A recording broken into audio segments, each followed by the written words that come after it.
In this video, we're going to continue working on the business letter and introduce a few more concepts. Those being layouts, text templates, and bulleted lists. So let's go through and start with layouts. If I go to my recipient right now and I pull up John, everything's in a row going down. And sometimes you may want to have this in a different, so middle name next to the first name and last name, and you may want to reorganize this to make it look better. To do that, I'm going to go ahead and click on the designer. And the first thing is that I have layouts. I have a general layout that's associated with my catalog, which is the Knackly training. Then I also get a layout associated with different objects. And in this case, I want to work with the party object because that's where I'm getting my the sender and recipient information in. And it's quite easy. All I do is I say my grid columns, how many columns, why do I want to have? A lot of times I'll use 3 in this case. And I can click save. And then I just start dragging and dropping where I want things to be. I want phone and cell phone to be right next to each other. I can move that over and that will information will move with how I want it to be. Let's say email and positions. Actually, position and company. I'm going to do position and company. So I'm going to go ahead and I want position to take up 2 spaces so I can have the information here. I can go through and say position, and span is how I will do that. So if I go ahead and say 1, it will give me just the 1. And if I say 2, it will actually give me a span of 2. And so this is how I can go through and have this take up the whole area here. So if I change my mind and I actually want company to be over here, I can't just move this over because I've now said that I have 2 positions there. So I'd need to come back in, say position, and then say span of 1. And then I could move company name back. For the sake of this, I actually do want it to be 2 spans, so I'm going to go ahead, I'm going to say yes. And now I can go back in and see how this looks. I'll click review update, click on recipient, and now I've got my first name, middle name, last, and it's formatted in a way that I like a lot better. And you'll also see that the company position isn't part of the recipient because that information wasn't asked for the recipient. But if I go into sender, I actually don't need all the address information. I just need the position and the company. So that's how layouts work. And if I wanted to take layouts and move this around and I wanted a recipient to be next to sender, I'd do 2 and I could just move that up. And when I go back into the intake, then I see it's moved up there. The next thing I want to talk about is text templates and how those are used. We use them a lot in parties and other areas, but parties is the main one that we would do. So I've got first name, middle name, last, and I really wanted one that's called full name. Certainly I could create a new variable called full name, and the person could type in first, middle name, and last, and then they could type in another one for full name, but there's a much easier way to do this. I'll click on templates. I'm going to add a new template called full name. I'm going to do this one as a text template. And in full name, I'm just going to copy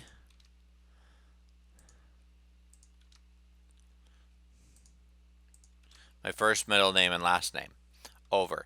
Now, not everyone has a middle name, so there's something that if you remember in our Word document, we did if recipient, middle name, recipient, we did that so that if there was a middle name it would show, if not we wouldn't show it.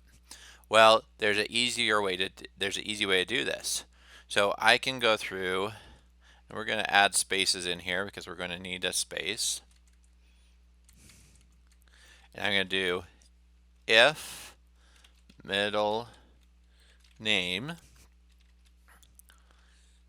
Then I'll put end if. And so what this will do is it will ask first name, middle name, that will ask it, and if it's there, it will put it in. Otherwise, it will put in the last name. I'll click save. And this is great because now in my template, I could actually, instead of having all this recipient information here, I can actually delete it. And I'm just going to refresh so I have all the information, all the updates. I'm going to click on templates now.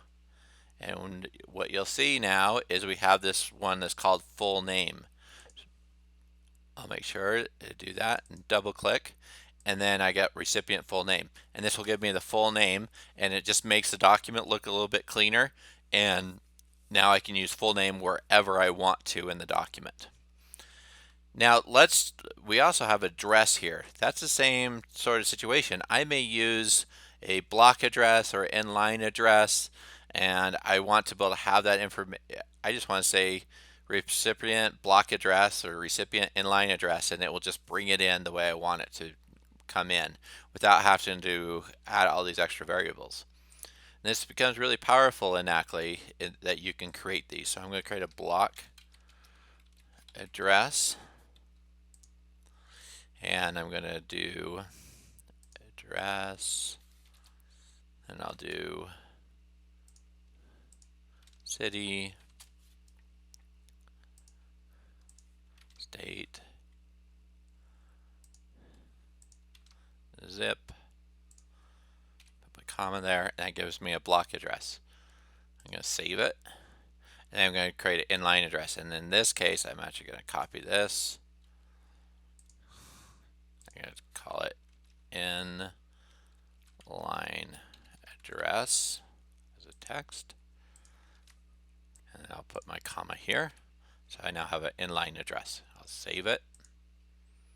I'll go back to Word, and I'll just do a refresh so I can have all the updates go through the internet.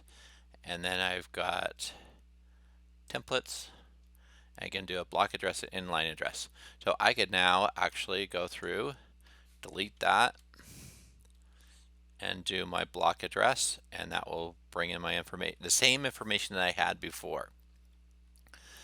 And here I can actually sender, I'm going to do sender full name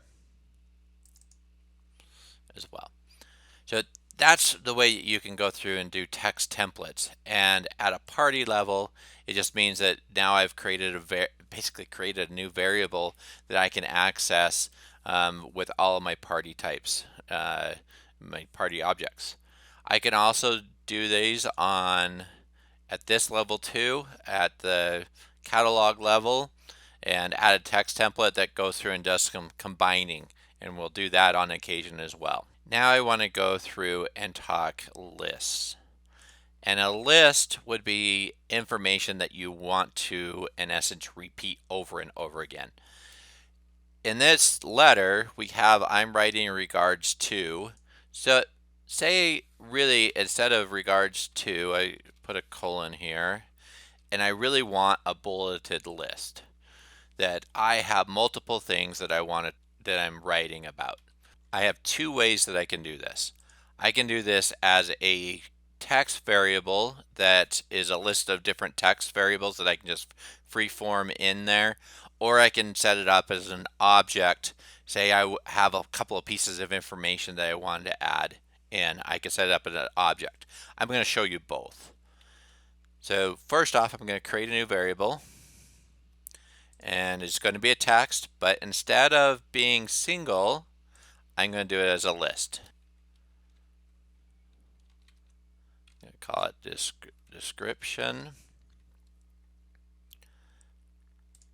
And now I've got a list. I'm going to come down here. I've got description. I can go through, insert the list into the document. It will put that in. If I wanted this to be commas and ands in there, then the way that's done is put a pipe Punk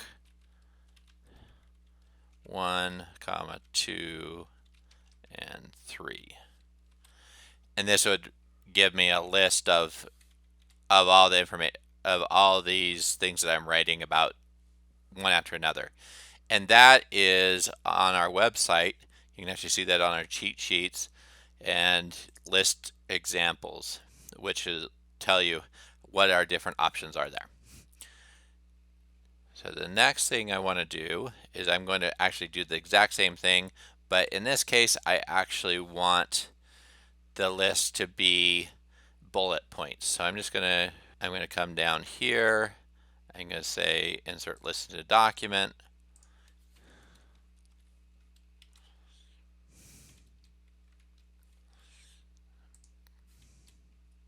And I can put the punctuation right there. So this list is going to give me a list of punctuation. So it will give me a list in there. All right, now I'm just going to go ahead and click save. And we'll see how this looks.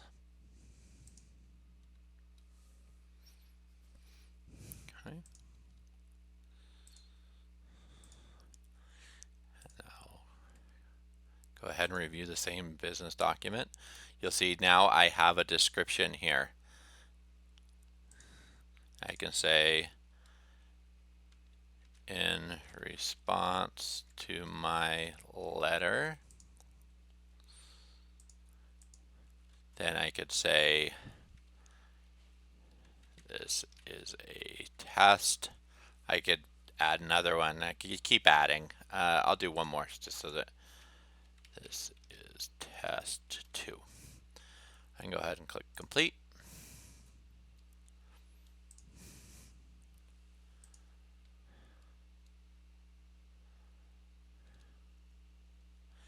And now you see that in response to my letter, this is a test and this is a test 2. Now, certainly you would want to notify your user if they need it to be initial caps or not, or we'd usually just put that in the description saying this will be part of a sentence or this is part of a bullet list. I could also, you'll see that I don't have periods here. I don't have a period here. So I could go through.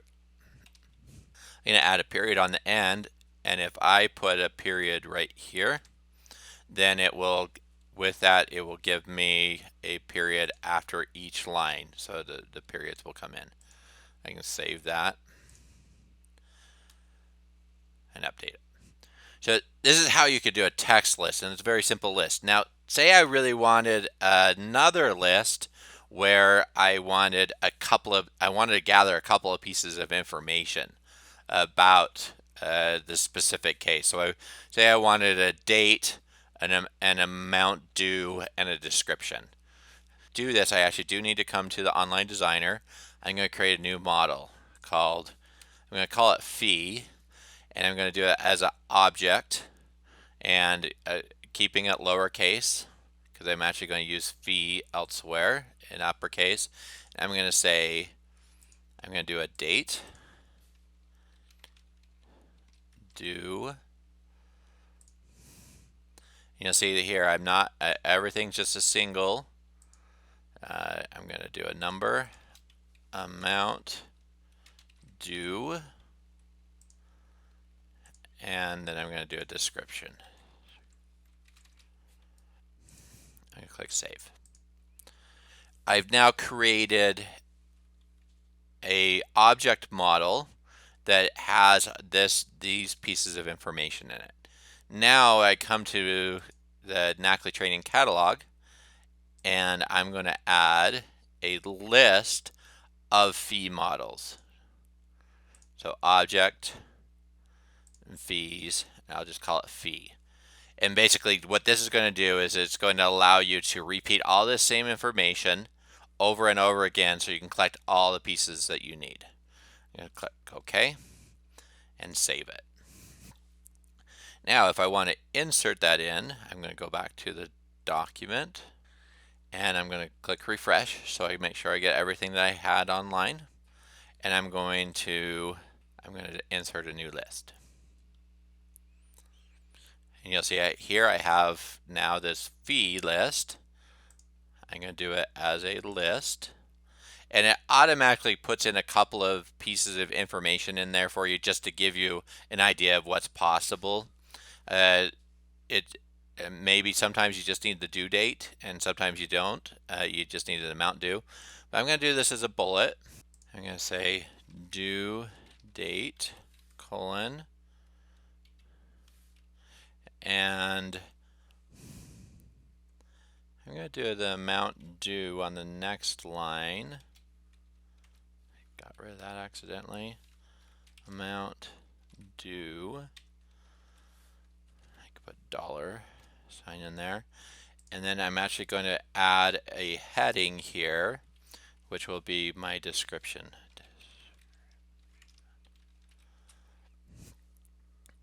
And I'm just going to insert the description right there. What you'll see now is in other situations where I had the center dot position, in a list it works a little bit different.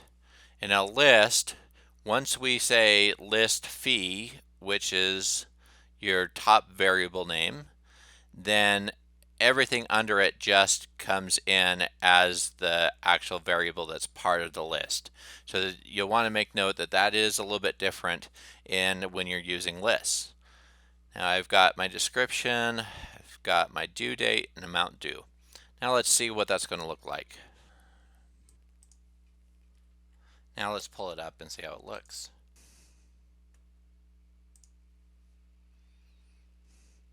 I've got my description here that I've had before, and now I've got a fee. When I pull this up, I've got the due date, I've got the amount due of $50, and product A.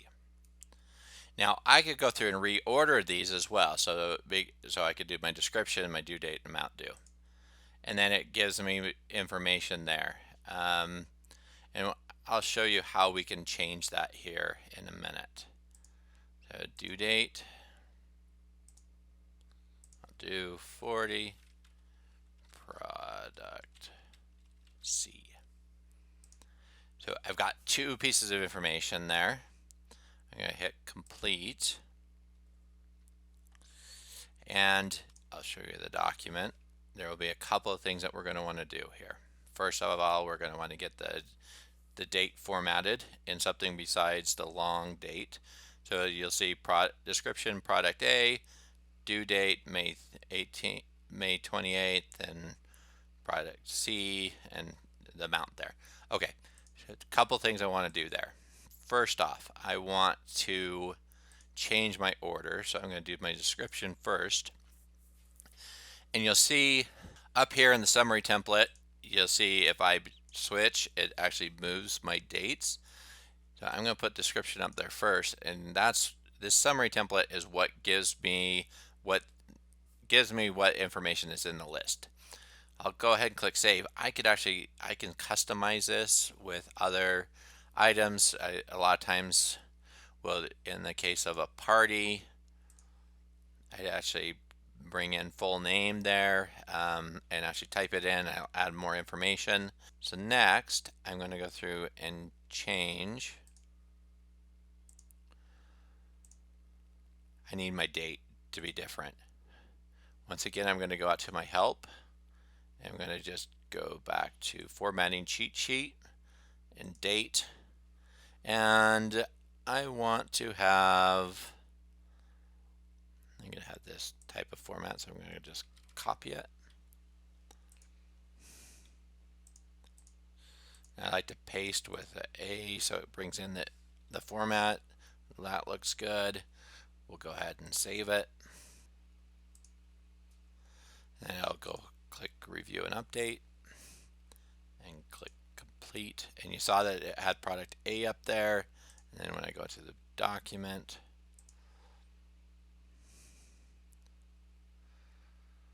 it gives my description of product A, product C, due date, and the amount.